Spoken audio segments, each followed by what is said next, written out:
Olá, eu sou Samuel Figueiredo e este é o Justiça para Todos, um programa produzido pela Associação dos Juízes Federais do Brasil. Veja agora os destaques de hoje. Juízes se mobilizam pela aprovação das propostas que devem reduzir o número de recursos dos processos. A JUF vai ao Senado e pede providências na aprovação de projetos. E ainda, o presidente da JUF, Gabriel Veddi, dá uma coletiva à imprensa e fala sobre segurança, polícia judiciária, congestionamento de processos e muito mais. Tudo isso você confere agora no Justiça para Todos. Juízes se unem pela aprovação da PEC dos recursos, que deve tornar mais ágil a tramitação dos processos. A proposta foi assunto de um seminário na Escola da Magistratura Federal, em Brasília. A proposta de emenda à Constituição é para reduzir o número de recursos ao Supremo Tribunal Federal e ao Superior Tribunal de Justiça, e assim dar mais agilidade às decisões judiciais de segunda instância, onde apenas se examina a decisão proferida em primeira instância e julga se foi acertada ou não. Em caso negativo, a segunda instância pode corrigir a decisão ou devolver à primeira instância para que se resolva o caso dependendo da situação.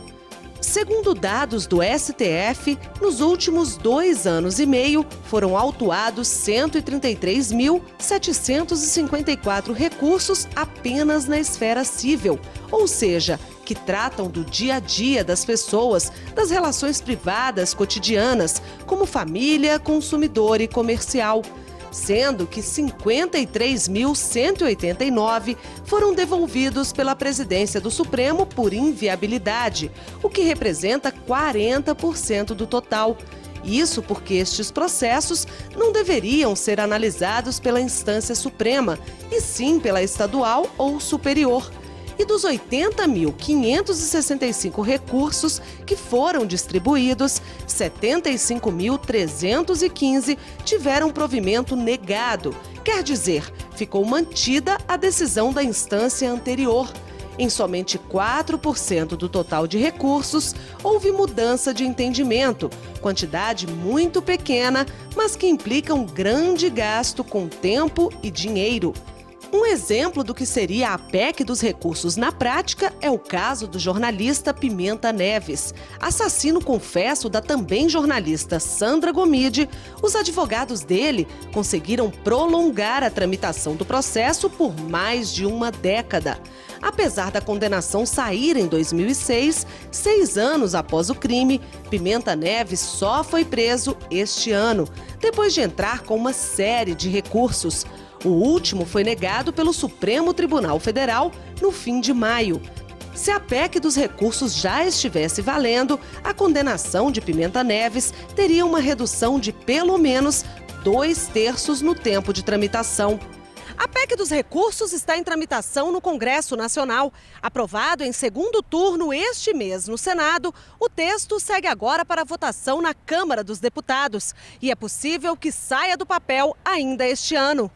De interesse direto dos magistrados, o assunto foi tema de um seminário promovido pela AJUF. O encontro na Escola de Magistratura Federal em Brasília reuniu juízes federais de todo o país. O objetivo do seminário é discutir essa proposta, a inovação que ela irá trazer, caso aprovada, ao ordenamento jurídico brasileiro, especificamente ao sistema recursal, a forma como as partes recorrem ao Superior Tribunal de Justiça e ao Supremo Tribunal Federal. Quebra antigos paradigmas do sistema recursal brasileiro, com o objetivo de dar celeridade ao andamento dos recursos, proporcionando às partes, ao cidadão, respostas mais rápidas do Poder Judiciário e também, por consequência, desafogar os tribunais superiores da enorme carga de processos que hoje eles têm. Novos conselheiros tomam posse no CNJ e a AJUF tem um representante. O vice-presidente na primeira região, Fernando da Costa Tourinho Neto, leva para o conselho 30 anos de experiência na magistratura. Veja como foi a posse. O CNJ é formado por 15 membros, 9 do Judiciário e 6 representantes de outras instituições. Nesta mudança de composição, que acontece a cada 2 anos, permanecem o presidente do CNJ, ministro César Peluso, a Corregedora Nacional de Justiça, ministra Eliana Calmon, e o conselheiro Marcelo Nobre, que ainda está no exercício do mandato. E também os conselheiros Jorge Hélio Chaves Oliveira e Jefferson Crave Chinchim, que foram reconduzidos aos cargos.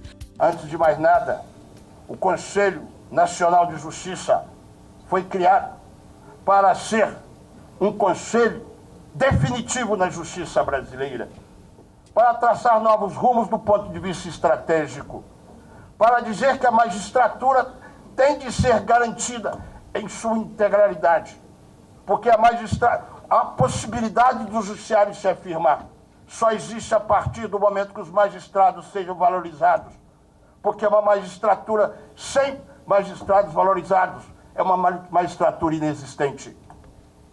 O Conselho, nós nessa atual composição, teremos isso como meta. O CNJ foi criado em 2005 para dar diretrizes ao judiciário brasileiro e regular as atividades dos magistrados nas justiças estadual, federal, eleitoral e militar. O objetivo final do Conselho é melhorar a prestação de serviços para o usuário da justiça.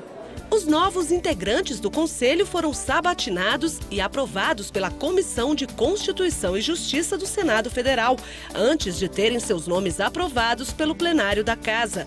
Entre eles está o desembargador Fernando da Costa Tourinho Neto, indicado pelo Superior Tribunal de Justiça. Hoje, vice-presidente da AJUF na primeira região, ele também presidiu a Associação dos Juízes Federais entre 1998 e 2000. O que ele leva para o Conselho Nacional de Justiça? Uma experiência de mais de 30 anos de magistratura federal. O Conselho está aí como órgão administrativo e não jurisdicional. O Conselho não é só para punir, o Conselho é também para defender o juiz e integrar todos na sociedade. Já passou a época que o juiz ficava no seu gabinete, preso, e não ia olhar a sociedade, ver a sociedade como passava. Isso já passou. Outro associado da AJUF que vai integrar o CNJ até 2013 é Silvio Luiz Ferreira da Rocha, juiz federal em São Paulo desde 1993. Ele também foi indicado pelo STJ. A expectativa com essa nossa nova composição do Conselho Nacional de Justiça é muito positiva. A julgar pelos representantes da magistratura federal, Tourinho Neto, desembargador Tourinho Neto, o doutor Silvio Rocha, e também os outros 10 nomes que, a partir de agora, vão compor o Conselho Nacional de Justiça. E veja no próximo bloco, a AJUF no combate à corrupção e à impunidade. As ações foram discutidas no Senado. É daqui a pouco, não perca.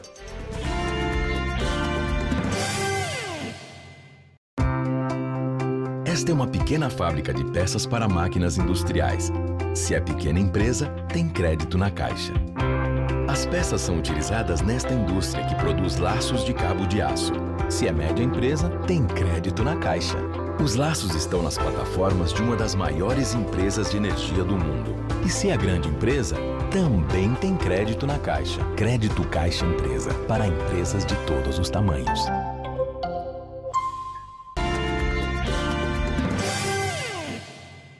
Os senadores convidaram e a AJUF foi à Comissão de Direitos Humanos e Legislação Participativa pedir mais uma vez apoio à aprovação da PEC dos recursos, que deve dar mais agilidade à tramitação dos processos. E não foi só isso. O debate, na verdade, foi mais amplo. Até a participação dos magistrados no parlamento esteve em pauta. Confira.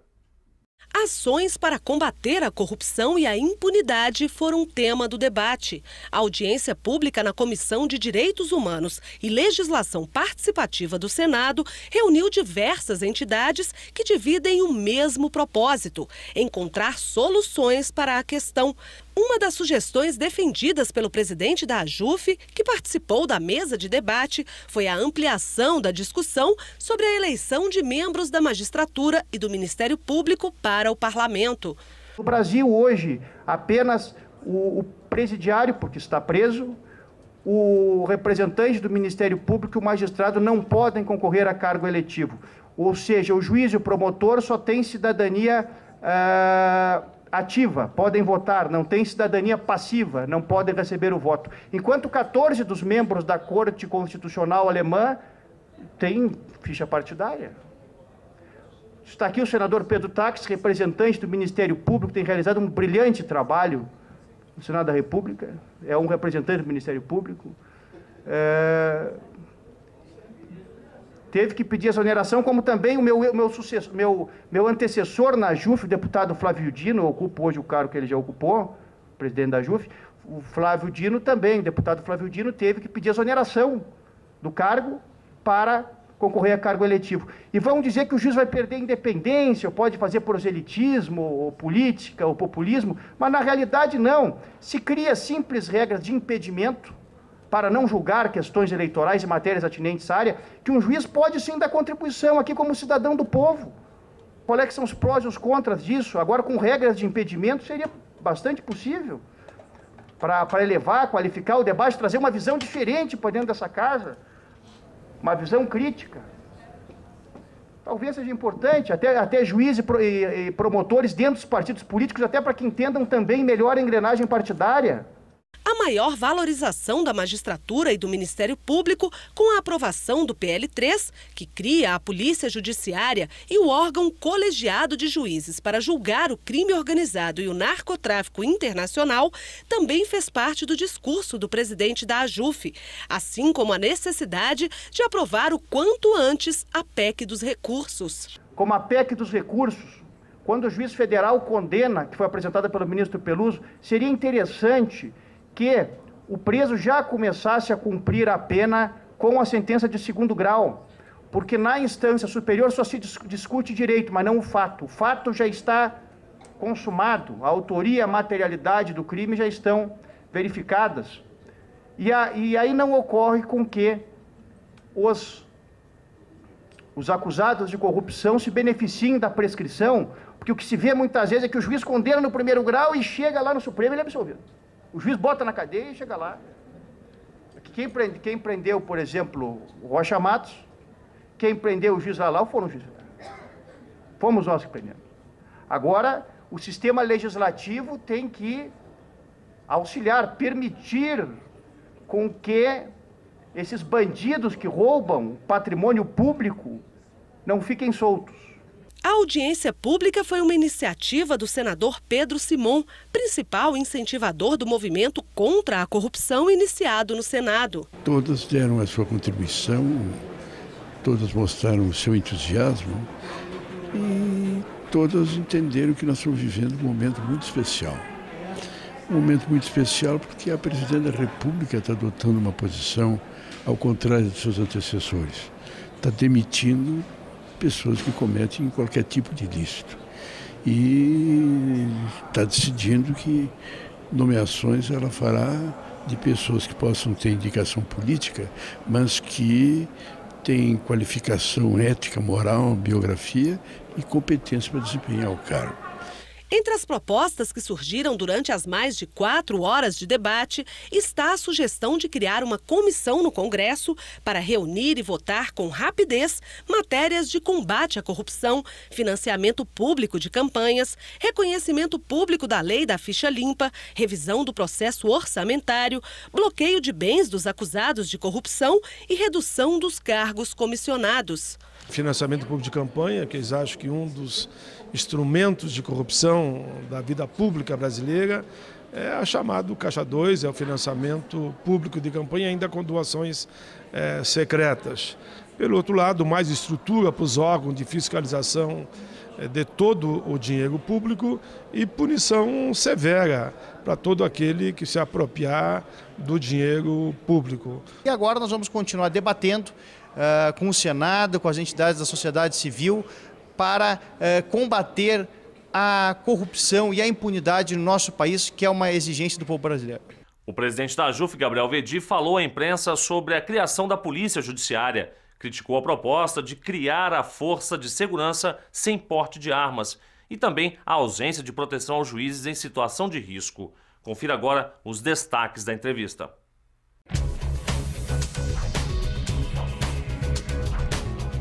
Precisamos então da Polícia Judiciária, porque a Polícia Federal hoje não tem efetivo para dar segurança para os juízes ameaçados no nosso país. O próprio ministro da Justiça admite isso, né? Embora seja uma polícia competente, moderna, né? Mas ela não tem efetivo humano. E esses agentes de segurança, eles já estão capilarizados em toda a justiça brasileira, porque esses agentes de segurança eles já estão em todas as varas federais do país e também nos tribunais regionais federais, mas estão desviados de função, muitos exercendo a função de motorista, outros exercendo a função de auxílio nos cartórios, até alimentando os computadores, juntando papéis em alguns processos, né? E desviados da função. Muitos desses agentes de segurança, inclusive, pagam o porte de arma do próprio bolso.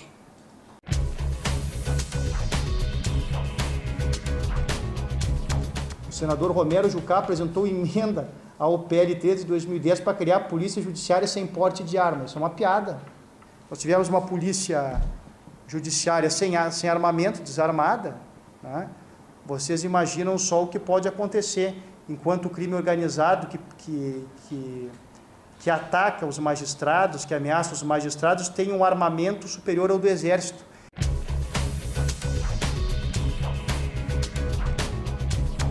Falta vontade política e existe um corporativismo de setores do Executivo que não querem a criação de uma nova polícia, que na prática já está criada, né? Os setores do Executivo, alguns setores da polícia, outros da equipe econômica que estão mal informados e acham que vai haver mais gastos, mas os servidores já estão contratados. Então, o processo político é sempre multifatorial, né? Agora, depois de tudo isso que está acontecendo, é evidente que a situação não vai bem. Quando se leva 8 juízes ameaçados de morte numa audiência pública no Senado, se denuncia a situação, se tem pelo menos 7, 8 audiências com o ministro da Justiça, né? E a situação continua, persiste. Quando uma juíza é assassinada numa via pública, é sinal que as coisas não vão bem.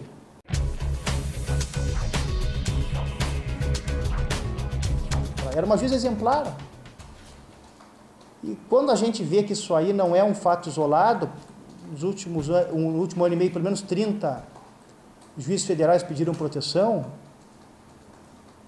para a gente. Nós levamos uma audiência pública no Senado da República em junho, com o senador Paim presidindo, 8 colegas dando depoimento de casos de ameaça de morte. E lá eu denunciei que uma tragédia aconteceria até o final do ano, foi um exemplo, foi uma frase que eu disse, foi em junho. Se não se tomar uma medida efetiva para garantir essa segurança, e tem que se aprovar esse PL 13 de 2010. Não adianta aprovar apenas o órgão colegiado, tem que se criar a Polícia Judiciária.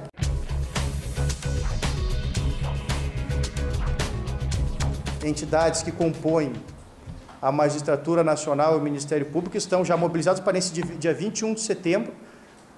Nós pretendemos trazer pelo menos 1.000 juízes, entre juízes e promotores, cerca de 1.000 juízes.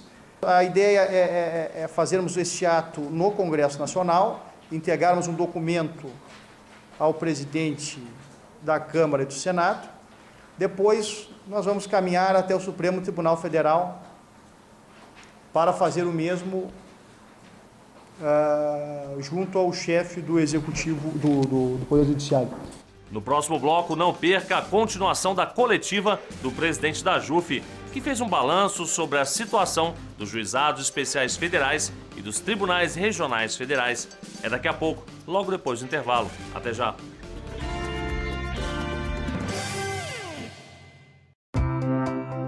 Esta é uma pequena fábrica de peças para máquinas industriais. Se é pequena empresa, tem crédito na Caixa. As peças são utilizadas nesta indústria que produz laços de cabo de aço. Se é média empresa, tem crédito na Caixa. Os laços estão nas plataformas de uma das maiores empresas de energia do mundo. E se é grande empresa, também tem crédito na Caixa. Crédito Caixa Empresa, para empresas de todos os tamanhos.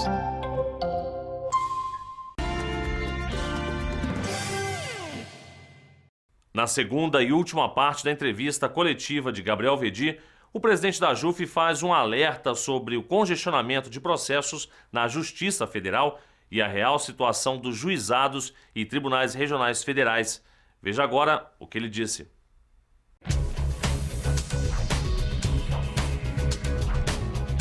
Juizados especiais federais, que atenderam desde 2001 cerca de 12 milhões de brasileiros, pagando cerca de 24 bilhões de reais em benefícios, muitas vezes sonegados na fila do INSS, né, auxílio saúde, auxílio doença, direito à medicação.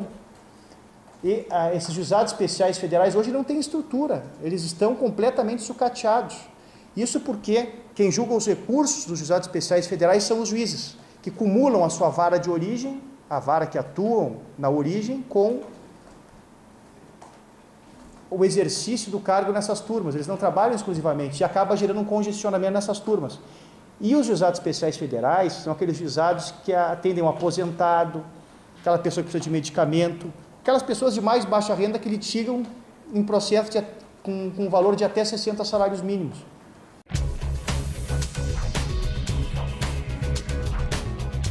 Nós tínhamos, por exemplo, 100 magistrados federais no ano de 1989, quando foram criados os 5 tribunais regionais federais do país que apreciam recursos.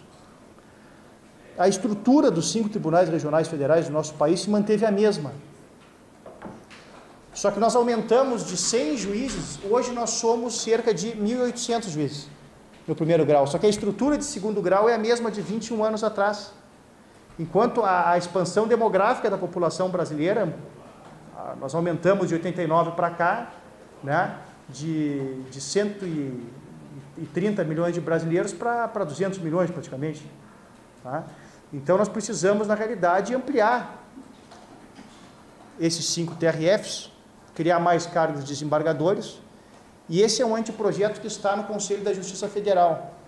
Como também nós temos outra frente, né, de criar 4 novos TRFs, na PEC 544, que está paralisada no Congresso, embora esteja pronta para ser votada.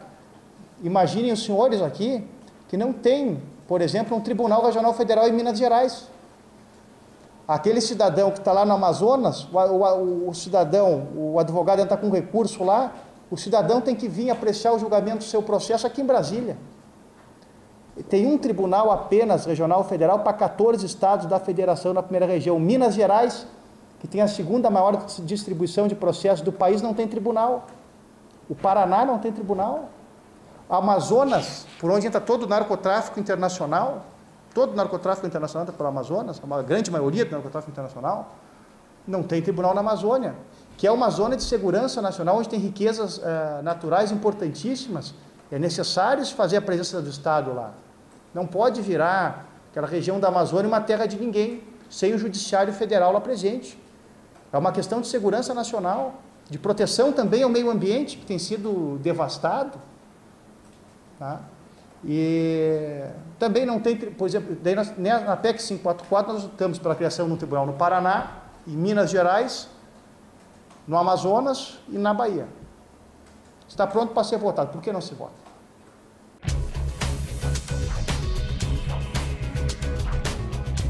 A Justiça Federal, nas varas de execução fiscal, arrecadam por ano, em média, 11 bilhões de reais por ano. Ano passado arrecadamos menos, arrecadamos 9,6, e o custo total da Justiça Federal foi de 6,3. Ou seja, nós temos um superávit anual gerado pelo trabalho dos juízes da execução fiscal de 4 bilhões de reais por ano. É um número bastante expressivo, sem contar o que é arrecadado pelos juízes das varas cíveis em matéria de custas processuais. Em custas processuais, por exemplo, nós arrecadamos 21 milhões de reais ano passado.